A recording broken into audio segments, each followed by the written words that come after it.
that right. When Israel travels, If you decide to kill 100 innocent people to kill one terrorist, is that right? First of all, you're overstating the numbers. You're overstating the numbers. And when Israel targets the enemy, it doesn't target innocent people. That enemy is one person or two people. The enemy for the Palestinians is Israel. There's a big difference. Okay, but Israel clearly thinks that bystanders are not an issue, as do us, as do we. When we decide to kill one important terrorist, we should sacrifice hundreds of people. They are becoming Alex, what they are. We're never going to agree on this. We're never going to agree on this. Really. Israel is there. That's a fact. The Palestinians basically made their own bed, and they decided who was going to clean their sheets, and they made the wrong choice. They made the wrong choice. Instead of saying, okay, we accept the fact of Israel's existence, let's go on from here. Okay, but fine. instead, Instead they try to fight. I'll encompass your view for a second. So, blame the Palestinians, blame the Iranians. Now what? Now what? So you point the finger at them, and it's their fault. But that doesn't change the fact that the conflict is still existing. You make sure Israel can defend itself. That's not what. Defend themselves. So you make sure Israel can continue to conduct war, and that they can. So that war can Israel is not conducting war. So by fostering peace, you want to disarm Israel? By Israel having it out of disarm Israel. You just did. You just did. You're misconstruing my point. No, my point is that it doesn't matter. It doesn't matter who you point the finger at. It does not matter. If Israel has a nuclear weapons for one purpose and one purpose only. If Jordan, Syria, and Egypt were all to knock down its door, it will detonate the nuclear button and kill everyone. Okay, in church, I'm glad that you learned something from D-Lo this year, and you could just reiterate it and pretend it's your own idea.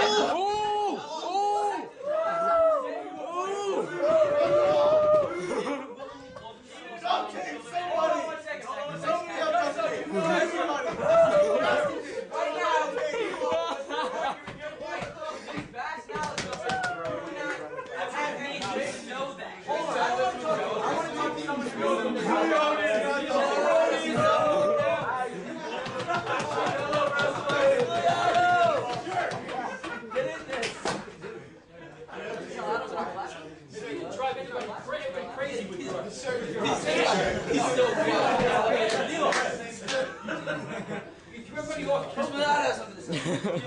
You brought up the madness.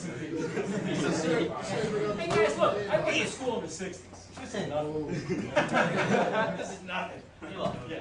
Regardless of who you point the finger at and who is to blame, and if you feel that the Israelis are to blame, or if you feel that the Palestinians are to blame, or the Iranians, or the Americans, or the United Nations, it doesn't matter. It doesn't change what the conflict is. What we need to do is not, point the finger. We need to alleviate the tension in the region. And you do not alleviate the tension by giving people more guns. It takes two to tango. Oh, it takes two to tango. You just can't talk peace with Israel. Israel has to talk peace with somebody that wants peace.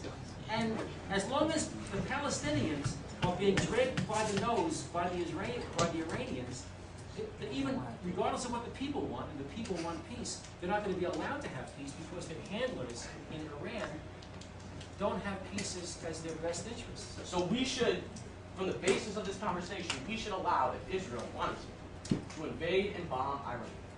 What? They don't want to. That's how you and I started this. I asked you, do you think if Israel decides to launch preemptive strikes on Iran, we should allow them to do it? And you said we should do nothing. Us doing nothing, like you said, is us doing something. It is us legitimizing Israel's action. All that does is harbor and foster more hatred and animosity in the region, and we can't have that. Let me tell you what happened the last time America condemned Israel for inaction. When Israel bombed the Syrian reactor in Baghdad in 1983, America joined the rest of the United Nations in condemning Israel's action as an act of aggression. That doesn't look good. Do you know what happened? Do you know what happened as a result of America's condemnation? Nothing. Do you know what happened as a result of Israel's bombing of that reactor? Saddam Hussein didn't have an H-bomb.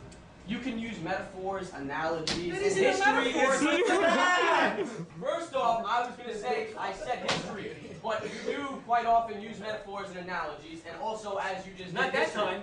History, Not history that as time. well. But this is not then. Don't you think history This goes is to something? 2008, and we don't have. Don't with the We facts. can't afford to be as unified as a people, okay? We can't afford to just shrug it off and say there's going to be war, let it go. I don't believe so. Maybe what you are saying is correct in a different time period. Maybe if we could afford to be at war, if the world could afford to be at war. However, I don't, because I believe that there are collective problems that will affect us all. And if we don't all decide to unifiedly address those problems, we're not going to endure. So we could take your mindset, which is the right mindset for the 70s and the 80s and the 90s, but it's 2008. We need to think differently. You fail to realize we haven't done anything yet. We haven't Exactly, bombed we Iran. haven't done anything. Israel. It's the same as it was. No. You're talking about action I construe as bombing Iran or Israel bombing Iran. None of that has happened yet, which means that we are exercising a degree of self-restraint. And look, we actually handed this problem over to the International Atomic Energy Agency of the United Nations. So in a sense, it's not an American action, it's a UN action. Wait, so now let's alleviate our blame by putting this problem on a system that doesn't work, the United Nations. America, you're condemning America for acting and you're condemning America for not acting. In your case, I'm America can't do anything right. I'm condemning America and Israel and Palestine and Iran for not collectively acting for the best interest of the You can citizens. condemn We're talking everybody in the politics. world. You can condemn everybody in the world. I'll start with Iran and the Palestinians. And I'll be comfortable in keeping it there. So until those so we guys can change maintain their your act. view. We can maintain your view, and we can continue this stance, and we can maintain this rhetoric and this tough talk towards the Middle East and towards South America and Asia and Africa and whoever opposes us. But that's not going to fix the problem. Do you think these terrorists, do you think Iran is